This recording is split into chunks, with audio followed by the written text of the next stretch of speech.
And I just couldn't believe it. Where have I been the past 10 years, right? It's like, it sounds like a no-brainer. It was so good to talk to you all. I would like to book maybe 30 minutes with Anna, just you and me, real quick, talk about teams, because I'm Absolutely. still a little confused about that. Yeah, But otherwise, I mean, we loved everything about it. that's So, exciting. We're so excited to connect with you, and we think that we are stronger together, and that is really the purpose of what we are doing here today. So, Martina, thank you very much, and I really appreciated your time yesterday as well. So, we would love to introduce thank you. Dave Frost. Tell us a little bit about yourself, and let's rock and roll. Awesome. Well, hello everybody. Thank you for having me here. I'm excited. I'm a former military guy. I was law enforcement military. I was a kind of like an NCIS agent, right? The TV show, but I actually was an Army CID agent, but they're kind of the same thing, but different services. So I did all kinds of crazy investigations. Yeah, I did the war crimes against Saddam Hussein. So I was over in 03, 04, and I was part of the war crimes team where we, uncovered all the mass graves and processed those bodies. And I've investigated bank robberies, murders, sexual assaults, you name it. Crazy drugs. Yeah, I ran two drug teams. So that's a little bit of my background: law enforcement, interrogations, interviewing, talking to people, public speaking. So I love doing all of this, and I transitioned into real estate about 12 years ago, and I've been, haven't looked back. I love law enforcement, but I love real estate just as much. And it's weird because it transitions the same. It's kind of similar, right? You've got to talk to people, build relationships, build rapport, be able to communicate well, and be a good listener. I think the biggest thing for a lot of people, which I think they undervalue, is you have to be a great listener to be a real estate agent, and also a detective. You have to be a great listener and communicator. So it transitioned well, and I've done pretty well since I started my first year. I sold 14 houses, and I didn't know what I was doing. I was kind of out there blindly running all over the place, crazy. And then my second year, I hired my wife, and she still claims that she was the reason here, which I guess I can give that to her. But I sold 48 houses. She became my admin and helped me, with the administrative stuff because I was kind of done with that from my last job. I did a lot of reviewing cases. I was a warrant officer, so I ran teams and I reviewed our investigations and kind of gave guidance on what we needed to do. So the paperwork was not what I really wanted to do anymore. I was, wanted to get out and meet people and talk to people. That's where I'm the strongest. So, and then we started a team, and I've had a team since 2015. We've always been successful. I pride myself on kind of my umbrella that I started, which is a lot of the agents. I probably have about 7 agents in my market who all sell 40 plus units a year, all started with me at zero sales. One has her own brokerage now. And, so although they're my competition, I pride myself on knowing I help them kind of get moving. And that's what I really love doing: coaching, mentoring, and speaking. So that's a little bit about me. I've sold a lot of houses. I'm primary listing agent, and that's why I'm here to talk to you about, how listings really can leverage your time and your income. And like Anna Powell number two, Allison, like she had her breakout session at the Empower event you guys had here, and she broke down per hour and things like that was so good. And I think agents don't really look at that stuff, and it's really good to understand your business and run it as a business. And I thought that was excellent to go over that, and listings is part of that. I always teach my agents why listings can really leverage your time, and why it's better per hour, right? Mm. So that's a little bit about me. Any questions on me? Anything? I'm in North Carolina. Sorry. Yeah, I'm in Jacksonville, North Carolina. Were you going to ask that, Anna? Were you I going to say was, that? and then I was gonna ask how funny I think it is that your previous job sounded so much like real estate. I thought that was hilarious that you I were. was Right. gonna Yeah, you say, deal with a lot of problems. Yeah. I was That a musical sometimes aren't theater yours. major. Most, Yeah, I feel like my and previous life also ties into real estate. So real estate is the industry that connects to all other industries. yes, it really does. It really Cool. does. So I am in North Carolina, Jacksonville, North Carolina. I'm in a military market. So everybody's moved, coming and going every 3 years, 3 to 4 years, which is pretty cool. Your buyer today is your seller in like 2 years, as long as you do what you should do, right? Stay in contact, provide value. So I'm in Jacksonville, North Carolina, which is where Camp Lejeune is, the Marine Corps base. It's weird. I was Army guy and I ended up being by all the Marines. It's kind of different. They're a little different. But ultimately, great area for real estate. Everybody's moving and coming and going. So That's anything awesome. else? No, I think that I've got people texting me saying, we want to know like how to get listings. Like leverage is obviously so important, and knowing like we don't have to have a buyer in the car showing them 30 houses for the next three months. Like what is your tactic and your strategy to get listings? Well, I have that. Could I share my screen Yeah, and go through you're good to slides? go. Of course. Yep. Yeah, let's do it. All right, let me see if I could do this. This is what's scary. See, I'm a good talker. Everything else, just bear with me. We'll see how it goes. Dave, I get on Zoom at least 2 to 3 times a week, if not more, and I still panic every time I have to go share my screen. So you're fine. Let's see. Let's share this. All right. All right. Can everybody see that? Yeah. Yep. We Good. got you. Thank you. Yep. All right. Let me see if I can get this thing started now. Start the slideshow here from the beginning. All right. All right. All right. It worked. Look at that. All right. Okay. I didn't even need to call my wife because then she would have been, I would never heard the end of it. So, Okay. So here we go. Leverage with listings. So this is what we're going to talk about. I already talked about me, enough about me. We're going to get into why listings, lead gen for more listings, and some systems to use. If you haven't heard any systems like PropStream, somebody mentioned at that last event. And then I think it was Anna Powell #2, right? And then common objections. Okay. See, I remember stuff. I'm old, but I remember weird things. Like I can remember what people drive. I can remember relationships of people, but I can't remember my own addresses, guys, for my listings. Like my numbers, I could say I have a new listing on Smith Street, but I never can remember the number. I'm always like 12314, but I remember what cars people drive or what relationships they have. Anyways, that's how my brain works. I think it's the cop thing. Okay. Another thing I want to put out there, I'm an author. I wrote a book, Grit and Grind, Surviving and Winning Big in Real Estate, which is out in Amazon's got it and Barnes and Noble. So that was good. I wrote that about 2 years ago. And then I have a training platform, Rainmaker University, which is for agents who can train anywhere they want, anytime they want. Have you guys heard of Brad Lee? No, Brad. How about Michael Burt? Did Michael Burt speak Oh at yeah, Cabo? we had Coach Burt. Coach Burt. Allison and I love us some Coach Burt. Yeah, so Coach Burt was my coach for a long time, and I spoke at his event, Monster Nation, and he helped me connect with creating my training platform, Rainmaker U.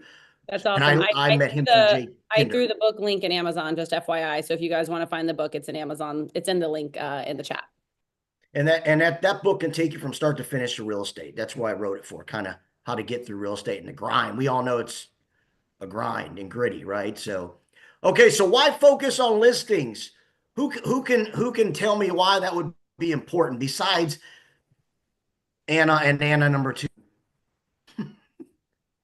Why listings would be good? Statistically, there are less hours. Working with a buyer, you have more combined hours, lower cost per hour.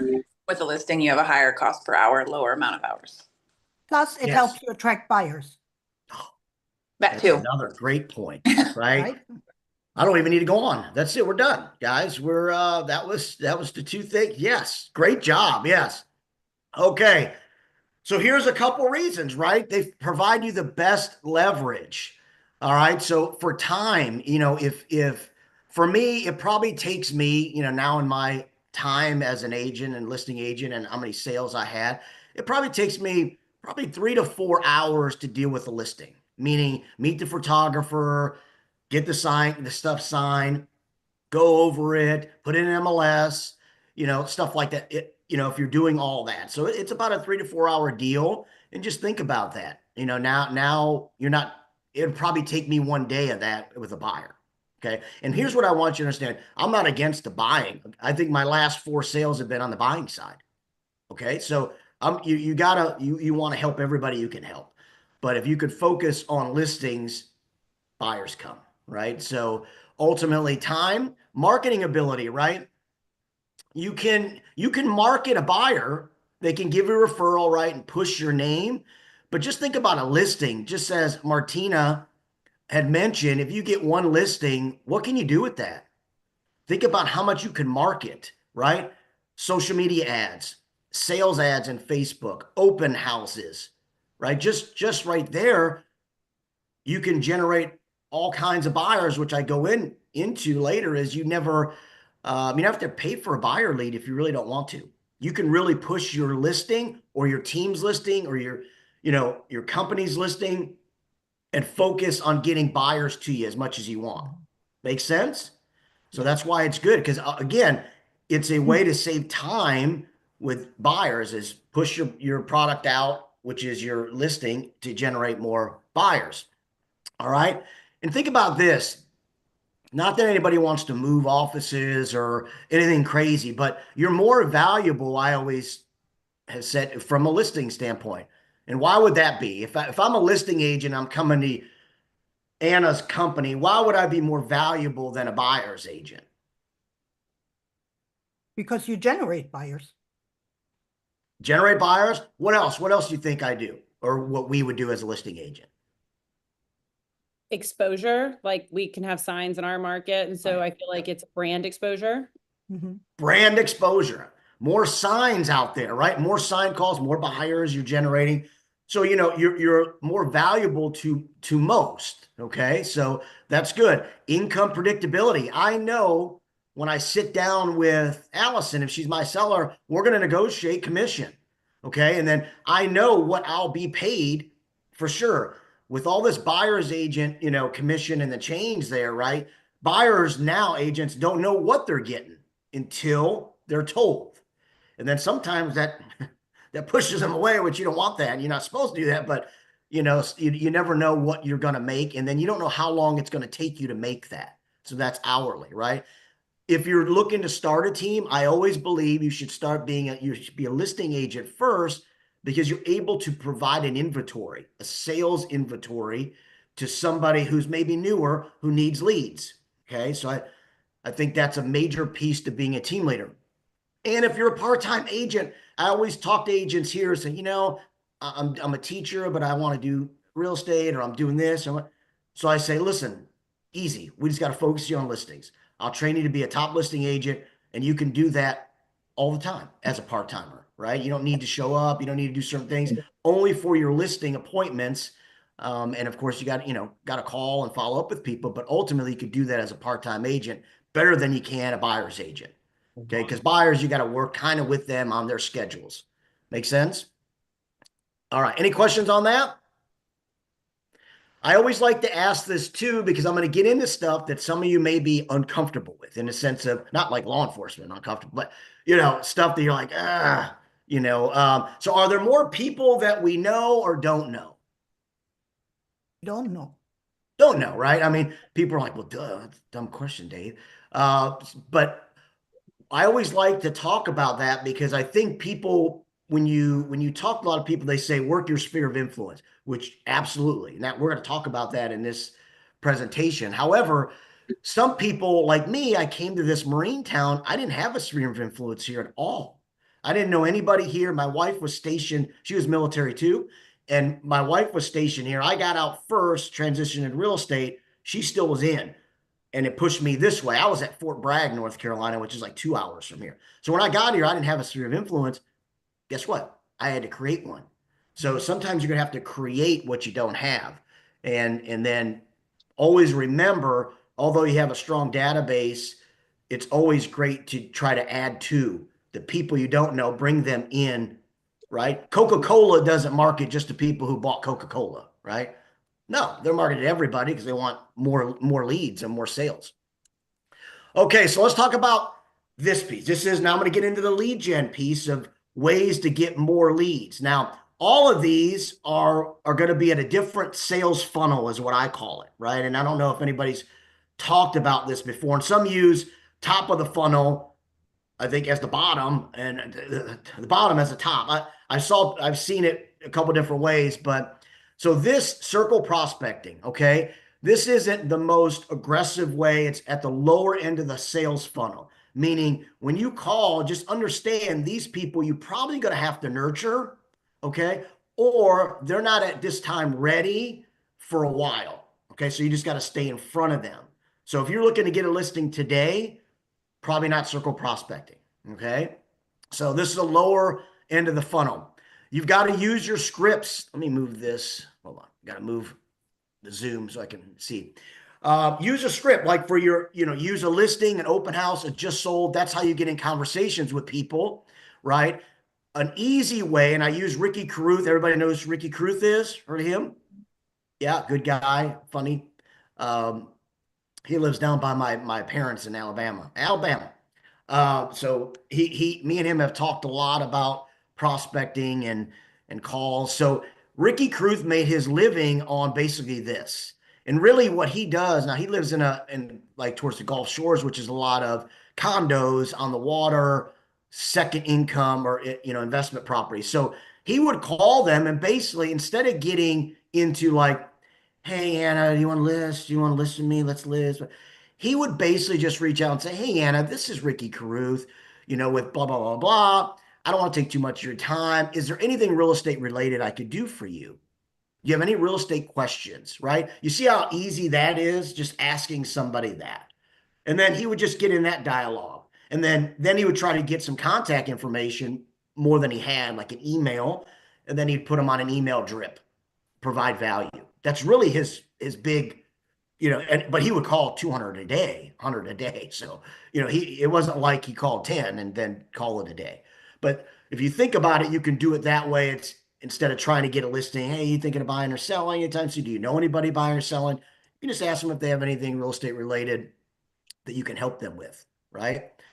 And you could call neighborhoods specific, if you're in a condo area, maybe condos, and just try to stay in front of those type people. Has everybody heard of Slide Broadcast? Allison, have you heard of Slide? No? No, So I haven't. Slide I'm looking it up right now. What's that? Said, no, I haven't. I'm going to look it up right now. Yeah, so Slide Broadcast, I guess it was called something else before I came an agent. So I don't know, but this is where you can just send voicemails, right? Automatic voicemails. And this is a great way, I would say, farming, do it this way versus mailouts. Now, mailouts are good. I don't want you to think I'm against mailouts. I just am I'm more aggressive. My lead gen that I teach is go after it, call, text, versus a mail out and hope it works and wait for it. So this would be a good way. Slide Broadcast, you could put in all your numbers. You got to get the numbers, cut and paste them in the Slide Broadcast. You record your voicemail, you hit a button, and it dials all those people and leaves your voicemail. So this would be a good way to circle prospect, cheating a little bit, right? If you don't want to talk to everybody, do that, but do it consistently. Okay. If you do farming, do it this way too. Instead of mail outs, get as many numbers as you can in a neighborhood, put it in Slide Broadcast, which is relatively cheap, and just send a voicemail every month as an example. And your voicemail can be specific to that area. Hey, everybody, it's David Frost with blah, blah, blah, blah, Realty, your local real estate agent. I just want to give you a market update on our neighborhood. In the last month, 3 homes have sold. Average sales price has been boom. Average days on market is boom, right? Provide the value, and you just do this every month, right? That's could be a good farming strategy. All right. Any questions on that? No, that's great. I threw the link in the chat there. Unless you've got an affiliate link, we were happy to throw that in there, but I just put the Slide Broadcast in the chat as well. Awesome. Yeah, I don't have an affiliate link. I have to call them. What the heck? No. But get the affiliate link, Dave. Get the affiliate link. Yeah, I know. Okay, look, this is my favorite. I know some people are like, oh God. For sale by owners, lowest hanging fruit, top of if I want a listing today, and I tell my agents, do you want a listing today? What are you going to get? They all know it. For sale by owner, going to get it. Believe it or not, last year, our team, this was our primary source of listings, was for sale by owners for the most part. It was for sale by owners, past clients. Okay. Because they're ready to sell, right? This is the best seller lead there is. Why would you think that? Tell me why, somebody. Because they're ready to sell. Number one, they're ready to sell. What else? Why? Another They've reason. got, most likely it's because they've got the pain point. If you see that it's a for sale by owner, it's on the market, and they've realized maybe how hard it is. Like they're having to answer the agent's calls. They're getting called by agents. They're tired of it. So there's a lot of pain points with a for sale by owner. That's right. Anybody think of any others? No. So look, both of those are great. What about this? They posted their name. They marketed their name. They marketed their house. They marketed their own address, the price they want, and their contact info. Right? What's that?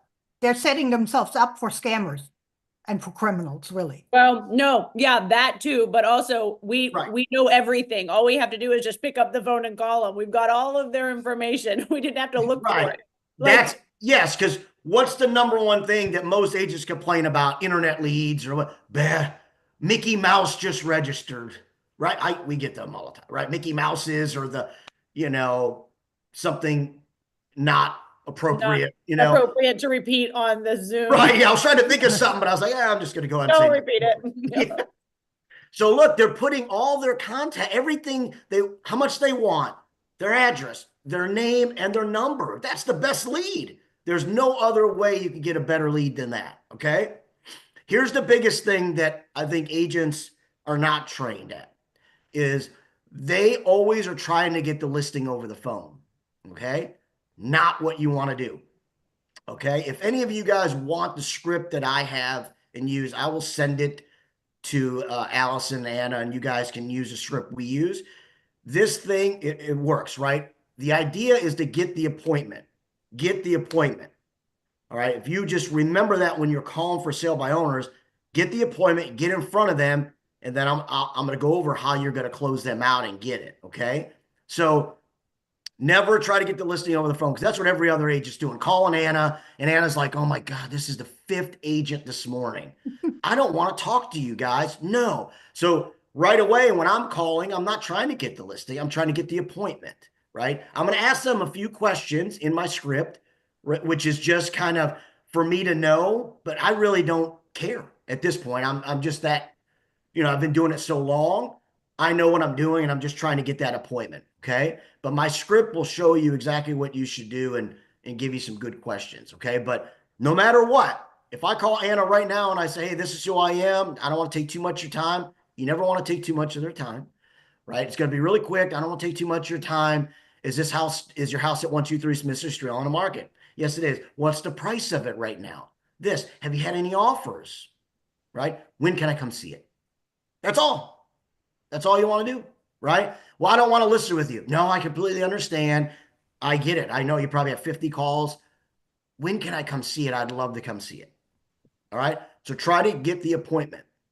All right. Any questions on that piece? Mm-mm. Not yet? All right.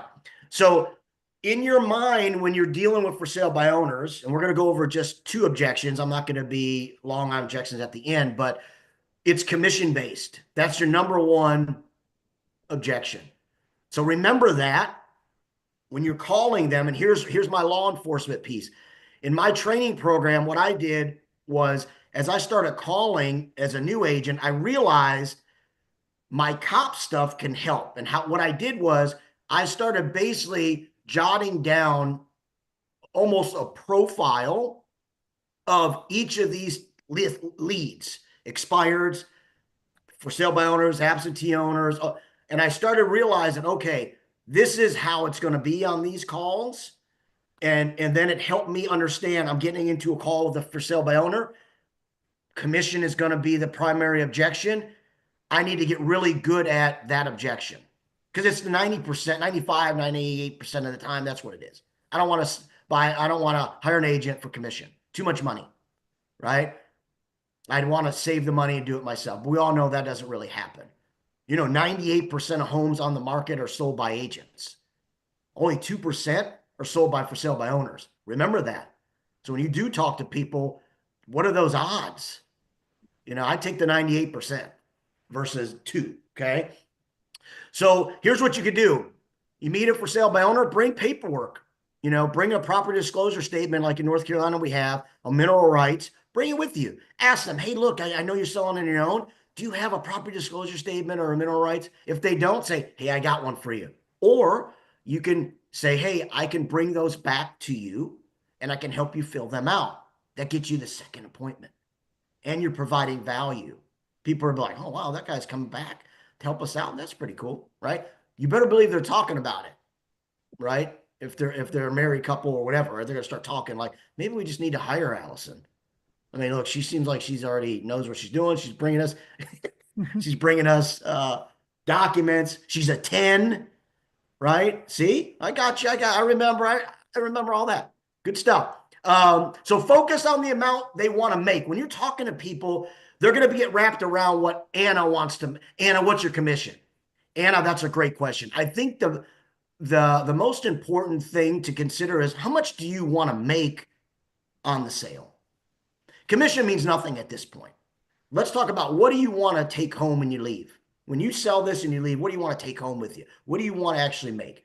Because then you, as I go into on the other side, know your numbers on a sale, what you think you can sell it for, what commission you're willing to go at, and you know that number, right? We had a for sale by owner one day on the market. I went with a brand new agent, brand new meaning like 2 weeks in. She got the appointment. I went with her. It was a Marine, a female Marine. She was tough. Okay. And we get in there, we do walk through, and she says, I'm not listing it. And I said, okay, well, let me ask you this. And this is the closing we used, right? It's at the slideshow there is, if I can make you the same amount of money or more by listing with us, right, that you would sell on your own, would that interest you? And right away, she's like, without interest in it, yeah. I said, okay, would you sell it at 5% commission with us? She's like, no. I said, how about 4? No. So right away in percentages, she said no. But then when I started talking about what she wanted to make, I said, okay, if we can make you this amount that you want, 'cause she told us how much she wanted to make, does it matter what commission it is? She said, no. So we ended up listing it at 5.5%.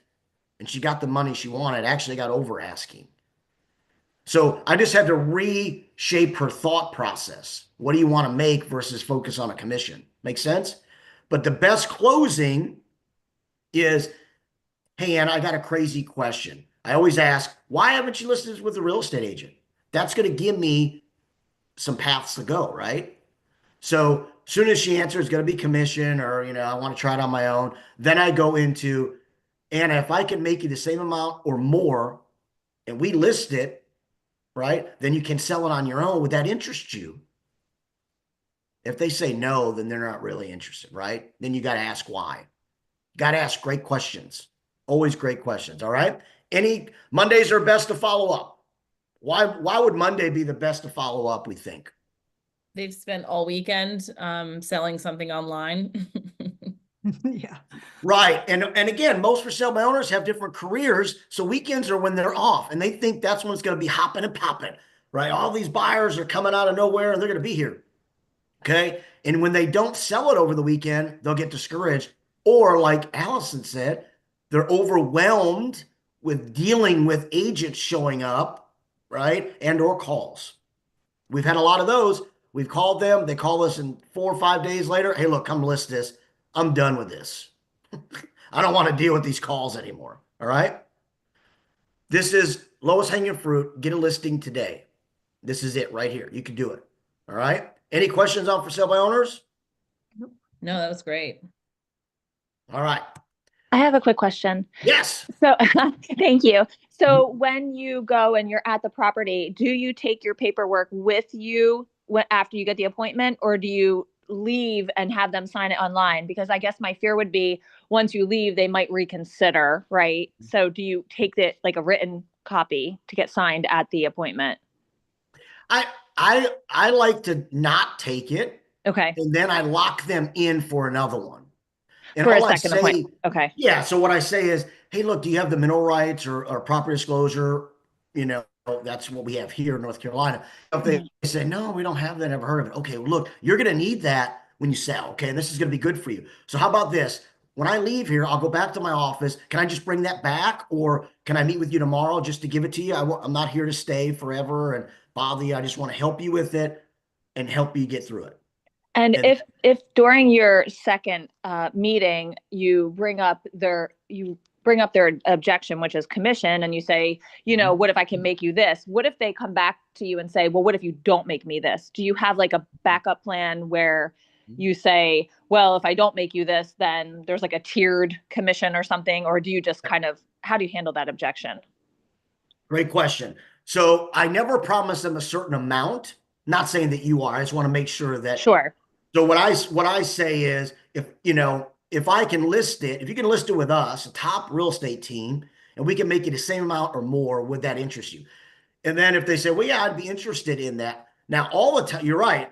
A lot of times we may not be able to make them work because there is going to be commission out of there, right? Mhm. So no matter what you want to do, and I think I talk about this in some other slides, always give them a breakdown. So I'll give you an example. I went to a for sale by owner. I had a great dialogue with the husband. He was a Marine. He was good, but the wife was the boss. Okay. So as me and him are, man loving it up, we're kind of hanging out.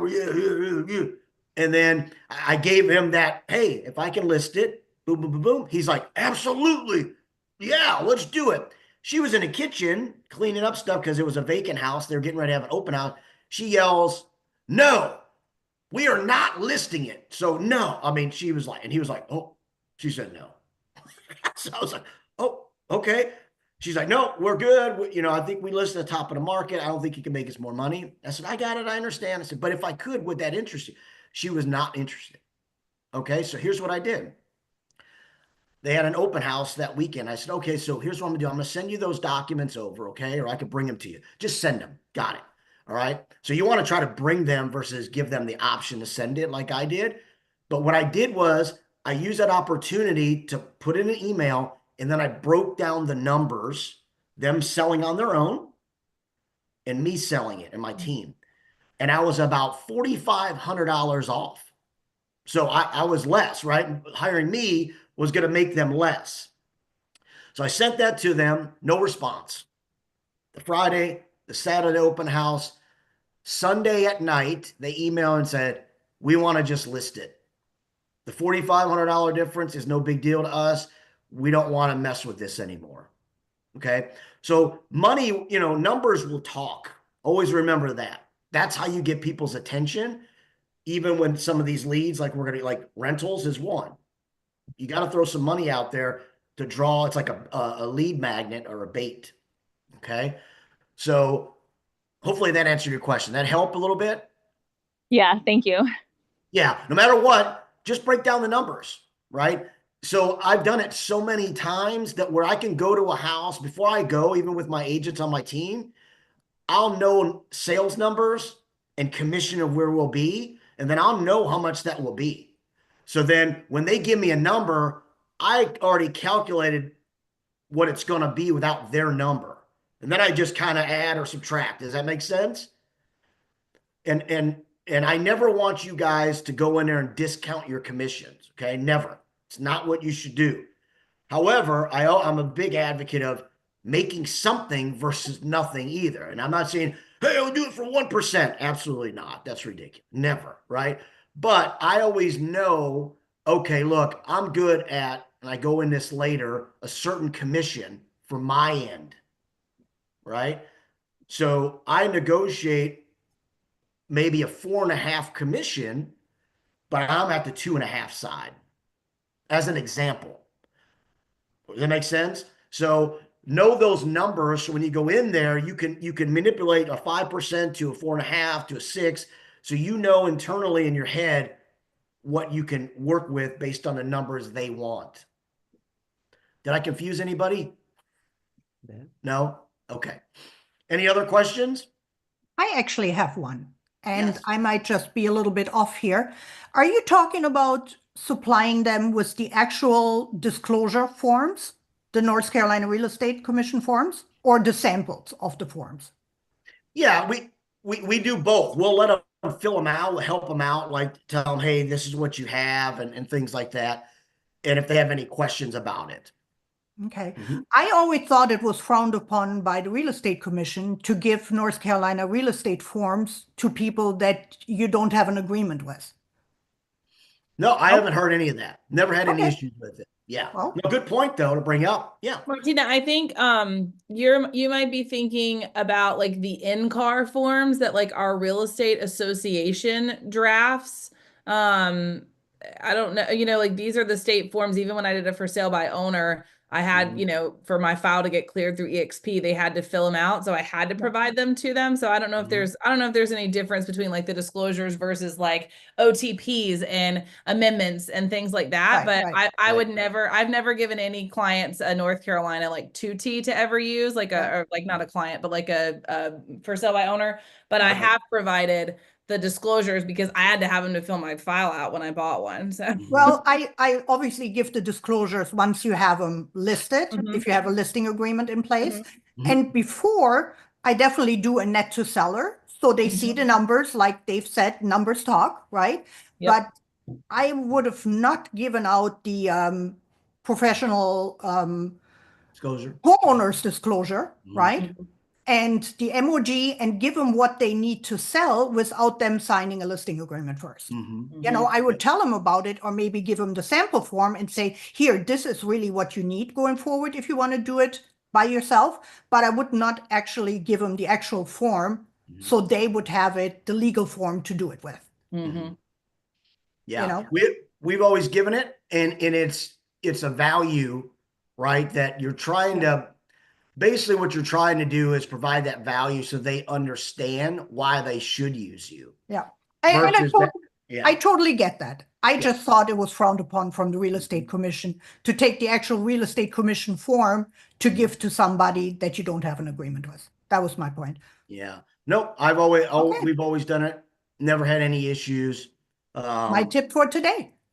Yeah, there you go. There I go. All right, let's get into rentals real quick, okay? Rentals is another way of, I think, people do not understand how successful this could be for you as well, right? Is you're going to call a rental and you're going to look in your MLS.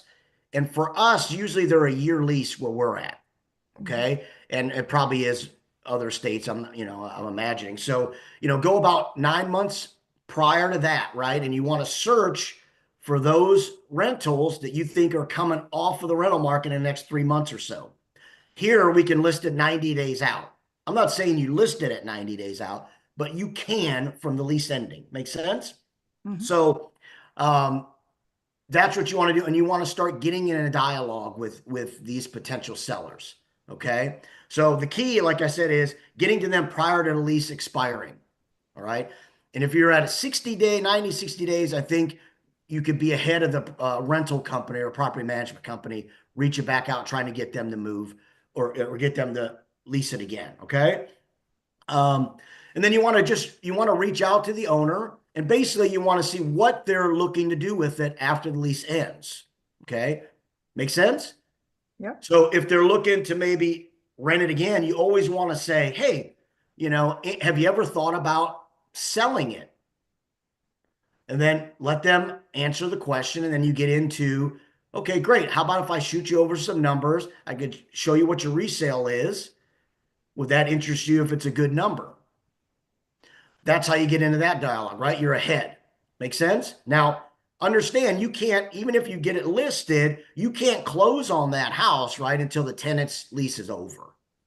And I would always use about 2 more weeks from when the lease ends, give about a 2 more week buffer, walk through cleaning the house, repair stuff, and then close. Make sense? Yep. Okay. Make sure that you you know, you got a lot of these, you got to provide logic is what I say over what, you know, what they're thinking. Okay. So rental income versus a profit. So a lot of people in our market here, they have one house and they're like, oh, you know, I want to make it an investment. I want to keep that house. So then you got to break down the numbers, show them the numbers. Okay. So how much you making extra a month? $300. Oh, that's awesome. That's great. So 300 times 1 year is this, right? When's the last time you put an HVAC in? Oh, it's been about 10 years. When's the last time you put a roof on? About 10 years. You see what, then I start thinking, okay, look, you know, you're making about, let's say $3,600 profit a year, which is great, but you're really one HVAC away from being in the hole, you know, or a roof, and you're in the hole years, not months. You know, I don't laugh or put it that way, but I say, you know, think about it as an investment. You know, it's going to be, you're going to be underneath it versus it profiting you to the good. Now you are getting your mortgage paid, which is great, but there's going to be wear and tear, right? Too. Every tenant, new wear and tear. So I want to let them know that. So logically they're thinking about it. If they just don't want it at all, they're just against it. Say, listen, okay, great. So you got your one investment. How about we find you another? To try to use them, you know, use it to now create an opportunity to buy another one, right? I'm going to give you another example. I had a seller who was going to make about, I think it was $87,000 profit. And he was like, yeah, I'm ready to list. But then he started thinking, well, I don't know if I want to list. Maybe I just want to keep renting in. I'm making a good income.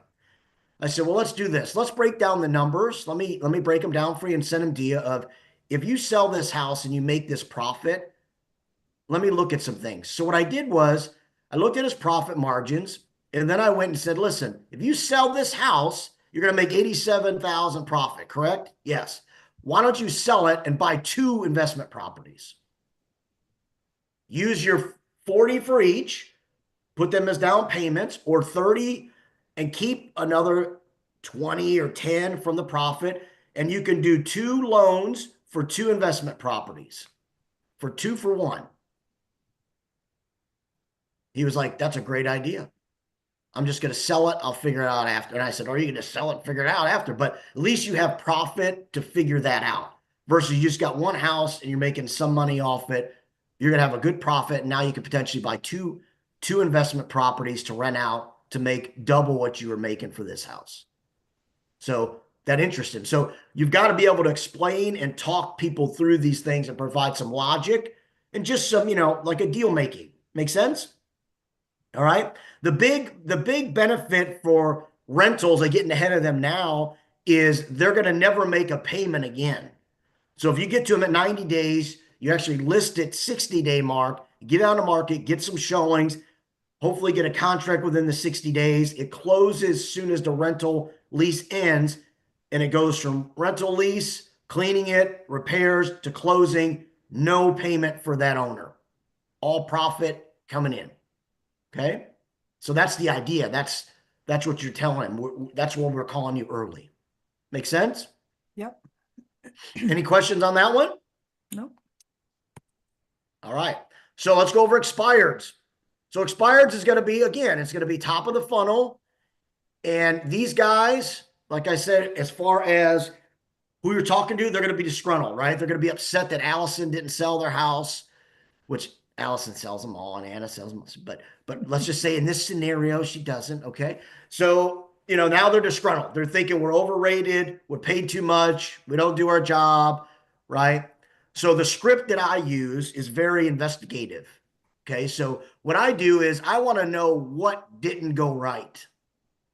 So I'd call out Allison or Anna. I say, hey, this is who I am. I don't want to take too much of your time. You had your house listed, you know, a couple months ago or a day ago. It doesn't matter. You know, why don't you think it sold? What could the agent have done better? Boy, they got a lot. You know, they know it, right? They got Zillow and they're going to tell us everything that we didn't do. So that's what you're going to do. Use that, right? You're going to jot those comments down. Allison never called me or texted me until she wanted an extension. Communication. I'm going to write that down. Okay. And have a plan for that. What does your communication look like as a listing agent? Okay. Look at the photos before you call. Look at the photos. See if there's a video. Also, I'm big on knowing your competition. So I know the agents in my market. I could tell you what makes them top agents, if they're new or not. I just know that because I think it's instinctively in me is to know other things about agents to help my team. So that's something you want to look at too, is who's the agent they listed with? Because you have new construction agents, right? In my market, we have a bunch. They don't resell anything. They only have new construction. So they're primarily that. They're not going to be really good at a resale. This isn't a bad thing for the agent, but this is something you want to jot down like, hey, they hired a new construction agent, not a resale. So I would write that down. So when I am pitching to them why I can help sell them and what makes us different, that's one thing is last time you hired an agent who was primarily new construction, he or she sells 50 houses a year, but it's all new construction, a builder. They're not selling a resale. Okay, that's what we get paid.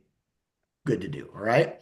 So know those things to better use it later. So asking those questions from a seller's standpoint, what could the agent have done better? Why don't you think it's sold? And then you just write them down, right? If the photos look bad or there's like 6 photos, we just listed a house, agent on my team listed it. There was like 6 photos in there from the last listing, okay?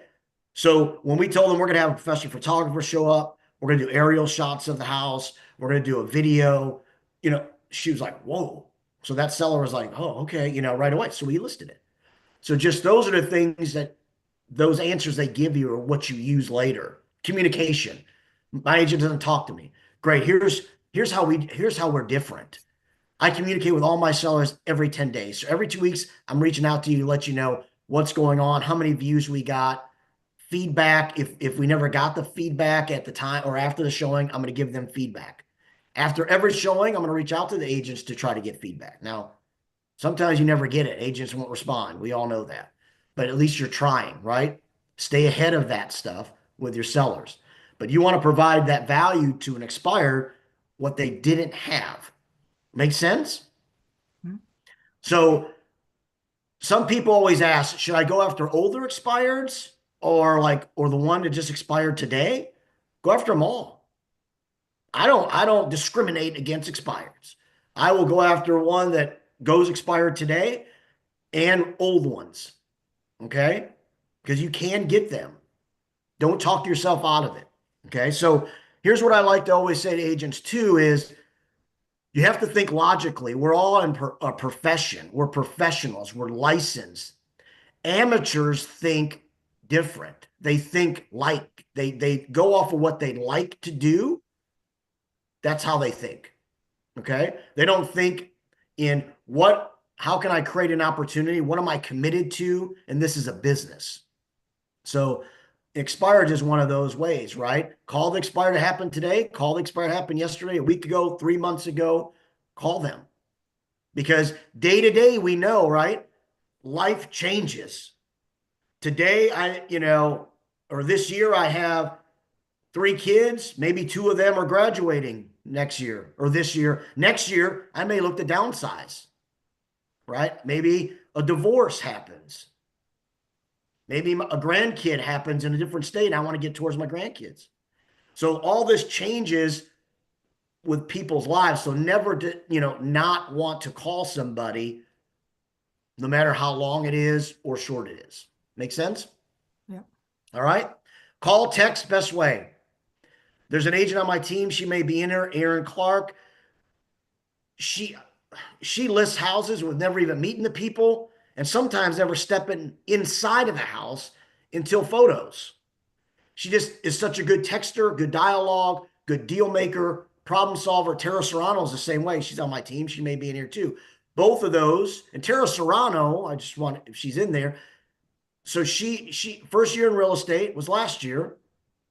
15 sold and I think 18 listed. First year. All right. So that's a great first year and that's a great year for most agents. Doesn't matter what year. Okay. And most of her sales are listings. So text, call, email, text, call, email. We do it for 7 straight days. Okay. Any question on the expireds? Nope.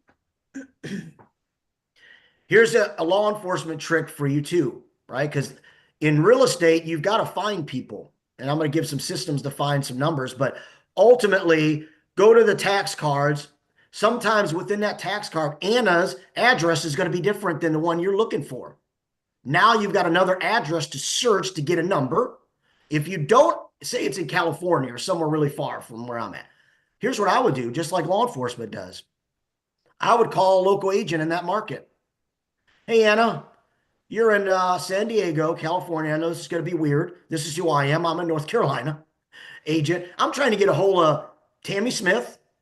Hopefully there's no Tammy Smith in here, but I'm trying to get a hold of Tammy Smith, and she lives at 123 Smith Street in your area. Would you go over there and make contact with her and tell her I'm trying to get a hold of her about her house in Jacksonville, North Carolina, and just give her my info? If you do, I'll send you a gift card. You see, you could be aggressive, and you can think about how to get in touch with people. Usually people give up. They can't find a number. I'm done. It's over. Not us. We go that length of trying to find people, okay? And I always say mail out is your last resort because you don't know if they're opening it or not. So that's why you should have an email or a CRM that you can see when people open your emails, right? It's a game changer if you don't. You should have it, all right? But mail, you never know if they're opening it or not. Like me, out there, I'll have to mail out. I know it's all crap, most of it. So any questions on that or that tactic? Do you happen to have like a text that works to get responses when you're not getting them on the phone, or your text, you're getting ghosted from your text? Do you have like something specific that you say that usually prompts them to actually respond to you? Mm-hmm. Well, it depends on the lead source, right? Because that's we go at it a little different. But like, you know, the biggest thing is people don't want to be bothered and or sold. So I always just kind of facilitate questions. You know, like an expired, I may say, hey, I don't want to, you know, I'm not trying to bother you. You had your house listed at, you know, this house listed. Do you still own it? Or are you still interested in possibly selling it? Or sometimes, again, it depends on how long I'm working at trying to get, we may throw out, hey, I just looked at your home value. You tried to sell it a year ago. Your property value increased about 15,000. Or whatever it is. I just use 15 as that. Dave, a lot of times too, we'll get in our heads because we're looking for scripts. And sometimes if you're that person that's like, I really need the script, I really need the script, go off of the OFQ model, right? And so just go opening, fact, question. And almost everything Dave just said was, hey, this is Dave, you know, that's his opening. Fact, I saw your home was listed as a for sale by owner and you've been on the market for 171 days. Yep. Question. So if you're getting caught up, try to really go from that OFQ model, because you're having that dialogue that's not just coming at them or telling them something. You're leading with a question, and try to keep it open-ended, not yes or no, so that they need to respond, and it starts that dialogue. Key. The biggest thing, I mean, excellent. And again, open-ended questions. Just as an investigator, when I'm trying to figure out a crime, who did what, I'm asking open-ended questions for a number of reasons. To get dialogue, right? If I think they're the bad guy, I want them to tell me more, and they just have to go in a story, and it's hard to keep up with lies. So that's what I would do as an investigator. But same thing in real estate, open-ended question and create the dialogue to help them understand the value you provide them or what they're lacking, like something like that, right? So it depends on lead source, but money always will talk. And a good way to do that, just said, hey, I think your property has increased significantly. If that interests you, you know, let me know. Or, you know, is there a number that you're thinking of that if you can make that you would sell again, or, you know, something like that, trying to get them in some kind of dialogue. Make sense? Good. All right. Sphere of influence. Here's another big one, right? Like, this is what you have to work. I think monthly you need to provide items of value. Make sure that you add all your clients' birthdays, home anniversaries, always in your CRM. Hopefully everybody's using a CRM. I didn't use a CRM for like almost 3 years, and it was nutso, you know, and I probably lost 50 deals at least in that time. I mean, no doubt, you know, I was going off memory and my cell phone, and I was really sharp, good, and aggressive. But, you know, if you're not keeping track of what you're doing, you're going to lose out. So birthdays, home anniversaries, kids' birthdays are big. You know, a lot of people love, obviously they love their kids, you know, but they love that if they're real estate agents in tune with their kids' birthdays and things like that. So know that. Always provide home values. I say at least every 6 months to your SOI. Hey, looked at home value, and just send it. Don't ask them if they want it. Just send it. Okay, that should get you some dialogue. All right. Sometimes if you ask questions, they're going to say, no, I'm good. We're not selling. Right. But if you just send it, they'll look at it and say, whoa, we definitely, you know, now we're definitely interested. Okay. Send market updates, give them value. You know what you're doing. Don't be a secret agent. Let them know you're an agent. Let them know you're in real estate. You know what you're doing. You're providing market updates. Maybe your new listings or the ones you sold. Make sure you're adding that to your database so people see your success or your team's success, right? And new listings, it could get interest. Even me as a real estate agent, I see houses on the market every day. I'm like, ooh, that's a nice one. Maybe we'll sell this one. You know, my house and move to that one, right? So people do that. Reverse pop buys. You know, a lot of people talk about pop buys and getting out to your clients, but like when you know, there's no way I could do that in time. It would take me a couple months probably based on the database that I have. So reverse pop buys are a great way to have them come to you and provide value, something of value to them, and just schedule times for everybody to come by Monday through Friday, 10 to 1. So that would be a good idea. Okay. Schedule in or put in your schedule appreciation days. So you can do that once a month, maybe twice a month on a certain day. Sit down and write thank you cards or anniversary cards or whatever that may be for that month. You could do happy anniversary if you want. You could do, if you call FSBOs for the week, send thank you cards to them for talking to you, meeting with you, right? But schedule appreciation days in your calendar. And Now, I got a question on the thank you Yeah. cards. Do you have them branded or just regular thank you cards, not branded? I just, well, we have a bunch, but I don't get specific because I always put my card in there. Mhm. Okay. Makes sense. So I don't, you know, we don't need a specific on that. We don't look at it that way, but we put our business card in there. Thank you very much, you know, for taking the time out to meet with me or whatever it may be, depending on what Okay. card it is. So,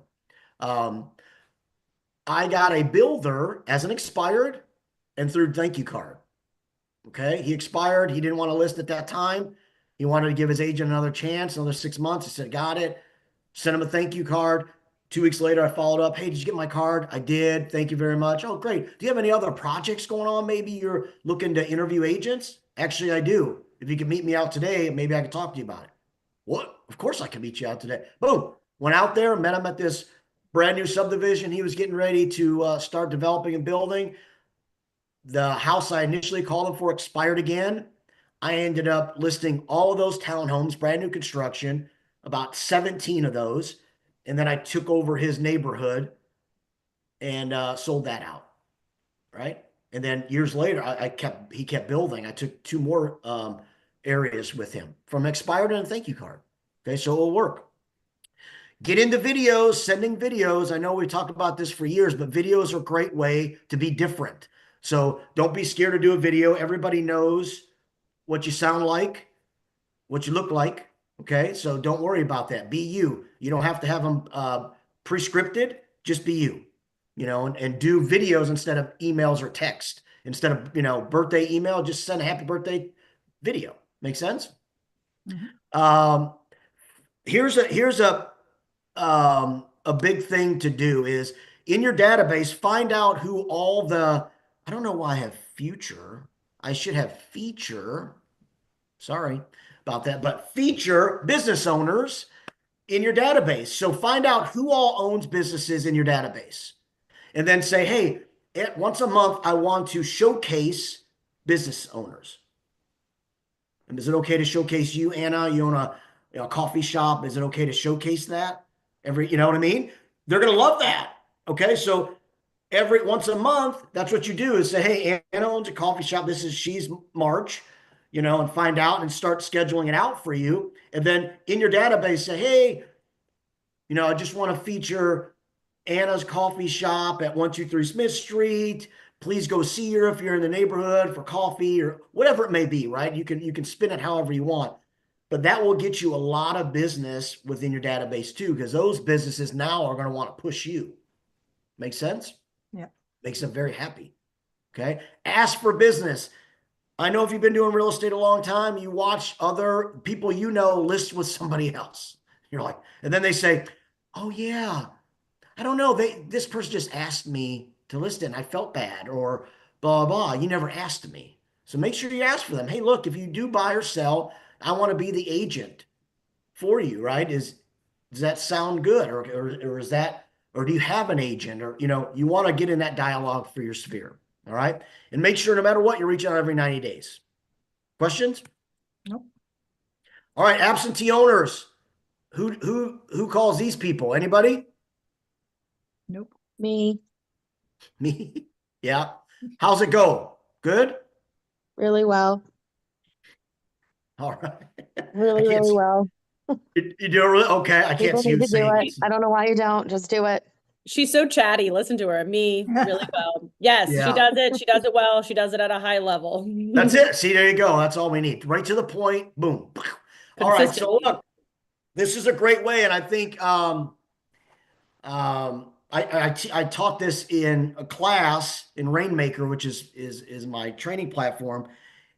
Drive for dollars. Has anybody heard of driving for dollars? No? Okay, so a lot of wholesalers use this, right? And no matter what we think about wholesalers, it's a great way to lead generate.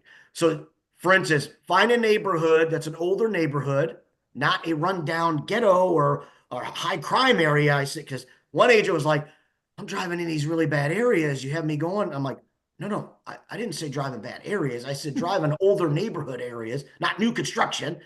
But so drive in, establish older neighborhoods and look for houses that may be run down or look vacant. Jot down their addresses. And then when you get back, you're going to make a list while you're out there. And then when you get back, you're going to try to find numbers and call them. And basically say, hey, look, never say you drove by the house and it looks vacant or it looks like it's run down. Okay, I had an agent do that, and the lady says, excuse me, I live there still.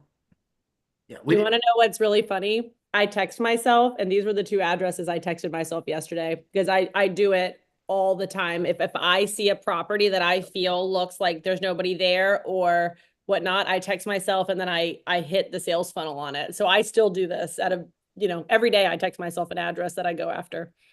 It's such a good way to do it.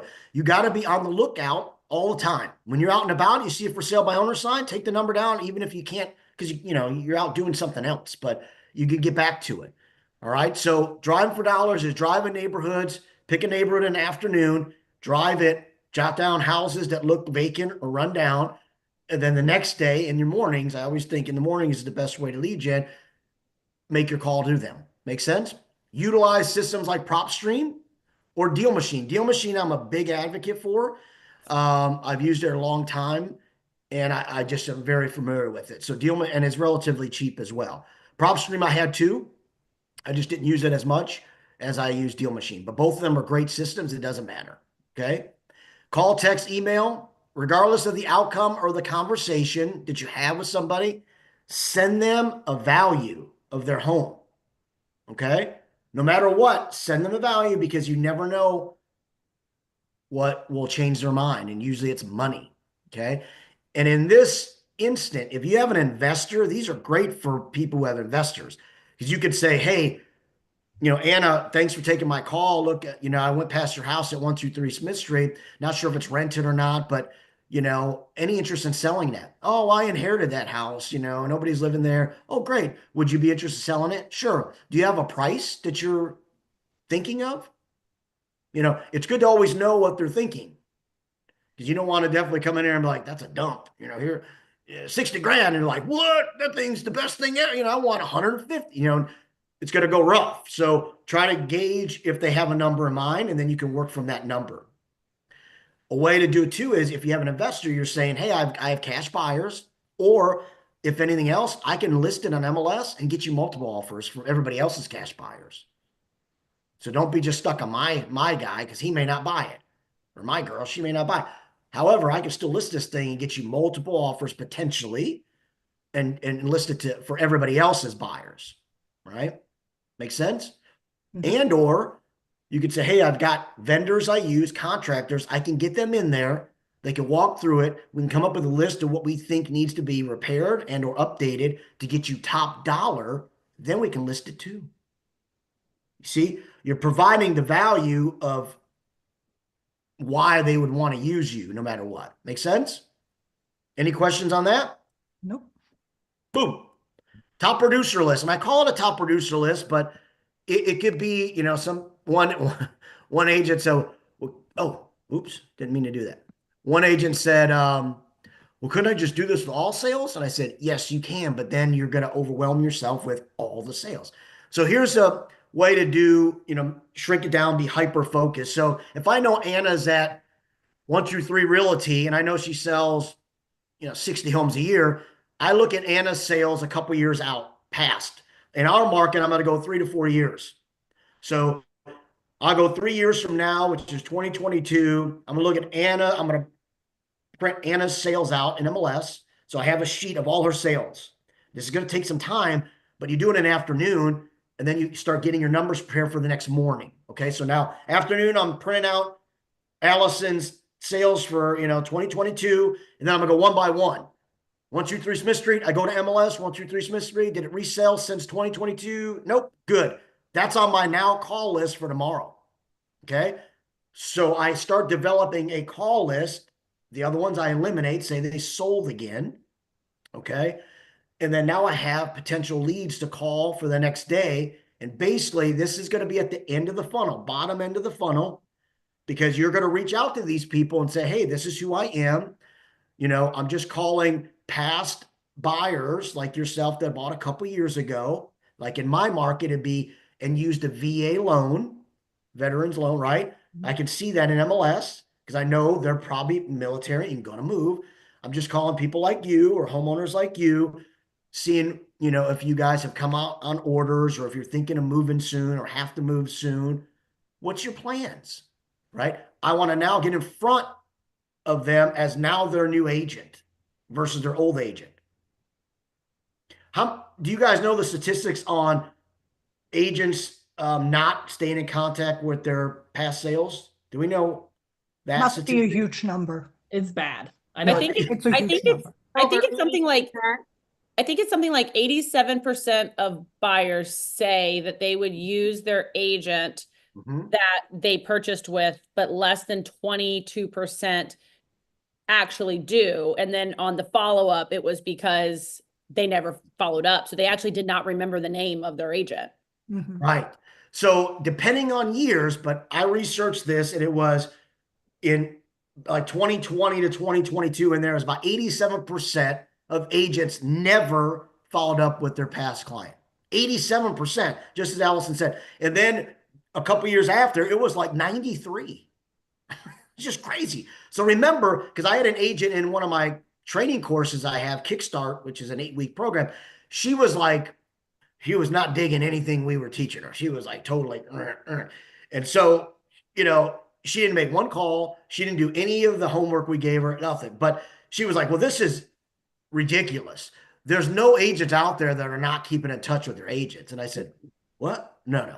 So then I gave her statistics and I showed it to her because it didn't change her mind. But ultimately, people don't realize could be a gold mine for you if you incorporate this. Well, and This is why I Dave, want one thing that people aren't thinking about is that if you purchased between 2021, some of 2020, 2021, and then going into 2022, the market was so hot that for us, a lot of our military buyers too, we never met them. And then a lot of the closing attorneys weren't letting you in the office with them to close. And so we never met them. And so trying to get in front of them within 6-7 months after they closed. So there wasn't that connectivity that a lot of us experienced back in 2015 to 2020. And so there's that disconnect that even if you are following up, unless you're really hounding the phone and doing those client events, you just didn't have the connection. So I think get the drunk monkey off of your mind, because these agents just don't have those strong connections with their clients, because we actually didn't see them in person. We were FaceTiming, we were writing contracts sight unseen, that kind of thing. Yes. And another point, exactly what she said, is some of those agents are out of business. because in that time, everybody, it was the best time. Oh, I could be a real estate agent. And a lot of those agents were selling anything. We were selling anything. We were getting 15 offers on one house. It was crazy. So remember that some of those agents they're not around anymore. Okay. So try to get in front of these. So you do that list, you start calling them, and then now put them in your database and provide the value so that when they are ready to go, they're already seeing you. You're there. You're already their agent. Because I bet the other agent that they had, they're not there anymore, right? So I want you to understand that every day as an agent, you can do something to generate your own leads and be a lead producer. You've got to be a lead producer in real estate. If you're not, you won't be in real estate. You really do. You've got to lead produce and convert. Okay. You can be the best at contracts, but you'll be an admin for somebody eventually if you can't lead produce to put people on the contracts. Make sense? Yeah. All right. And no matter what, you always send value, like I always say. Okay. Here's some additional ways. We're almost done. Agents retiring. Maybe you know somebody who's getting out of business. Work a deal out to get their database and then give them a higher referral for maybe the first referral. Then you can work it down from there. You can do all kinds of different things. Retiring agents just leaving the business. They didn't have a good run, but they still had some sales. Reach out to them, get referrals from them. Past listings you sold, inherit those buyers because like we just said, a lot of those agents are never going to contact those people again. So any listing you sold, go back, print those out and go after them too. Make sense? Mm-hmm. Cold calls. This is what I call cold calls. Expired is not a cold call in my mind, either as a FSBO or anything like that. But a cold call is just calling a neighborhood and just saying, hey, this is who I am. You don't know me. We never talked. Hey, is there anything I can help you with in real estate? Or you're thinking of buying or selling, or you know somebody. That's really a cold call. Okay. Target door knocking. And I say target meaning a FSBO is not answering my calls or my texts. Maybe I'll just show up. You got to be really good on your feet though, but that's a good way to do it. Or an expired, same thing. I made my living, obviously in 2015 and 14, those times I door knocked a lot, but I was a former cop and I was used to door knocking and talking to people. So it was easy for me. Okay. Nowadays people get weirded out. People showing up their door more than then. So, but it is a way to do it. All right, systems real quick. These are good systems to use, relatively cheap. Vulcan 7 is probably your most expensive one, and that is going to give you for sale by owners, expireds, foreclosures, absentee owners.